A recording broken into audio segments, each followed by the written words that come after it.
Today we're going to focus on dexterity and bilateral coordination using our Play-Doh and our tongs. We're going to make a bird's nest for just because we don't have our worksheets basically. But I want to see, we want to try to get our students to open the Play-Doh by themselves. So if they can use their thumbs to pull or push around to loosen it, or if they use their fingertips, set it against their hand and kind of pry it with their fingertips. And parents, if they're unable to do that, then you can loosen it, but let's have them finish it. The next thing we're going to do is take out all of our Play-Doh. So get all of it out. You don't have to get the teeny tiny bits, but let's get as much as we can. Then we have this big blob. We're going to take the blob and break it in half. Half of it will be saved for later. So I'm just going to set it to the side. And what we're going to do is put it on our table. And I want you to use your writing hand to smush it down. Just one really nice smush. And then we're going to take a pen, pencil, marker, whatever you have, and we're just going to use it as a rolling pin. We're going to roll it back and forth.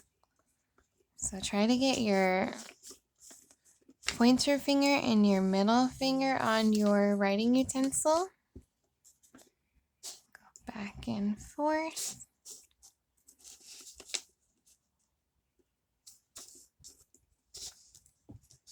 Do this for about 10 more seconds. Flatten it as much as you can. Mine keeps wiggling.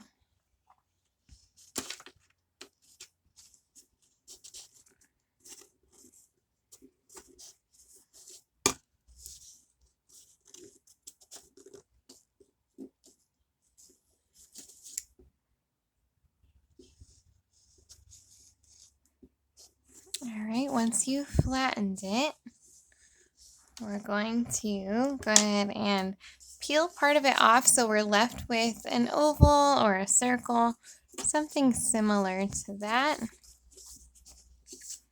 It doesn't have to be perfect, we're just breaking a piece off.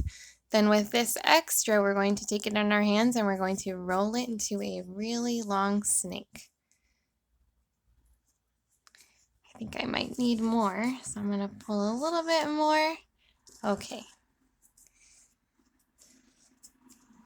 Use both hands. If you need to use the table, you can also roll it against the table. But if you're able to use your hands only, that's a little bit more challenging. So back and forth, applying pressure so it's getting pretty long. We want a long, thin snake. And again, the modification would be to roll it against the table. If it breaks, no big deal. What we're going to do is wrap it around our oval. So wrap it around, smush it a little, and what we're left with is our bird's nest. Okay, so the next thing we're going to do is, in my non-dominant hand, I'm going to hold the Play-Doh, and I want to use my thumb and my pincher finger to pinch a little piece off. And with my thumb and pincher finger, I'm going to roll it, roll it, roll it. And I'll end up with a little worm. We're going to put a little worm inside of the bird's nest. So roll it, roll it, roll it. It's pretty tricky to just use your thumb and pointer finger. So if you need to, you can use your thumb, pointer, and middle finger. We'll roll. Let's do 4 worms. It's a little teeny piece. Roll, roll, roll. Another worm. Then we're going to break off another piece and we're going to roll it. If you can, using just one hand, we'll roll it into a ball. And mine's not very perfect, but that's okay. And then we're going to put the egg inside the nest.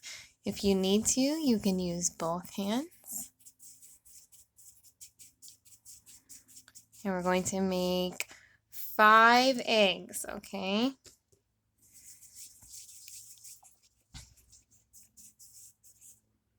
There's number 3.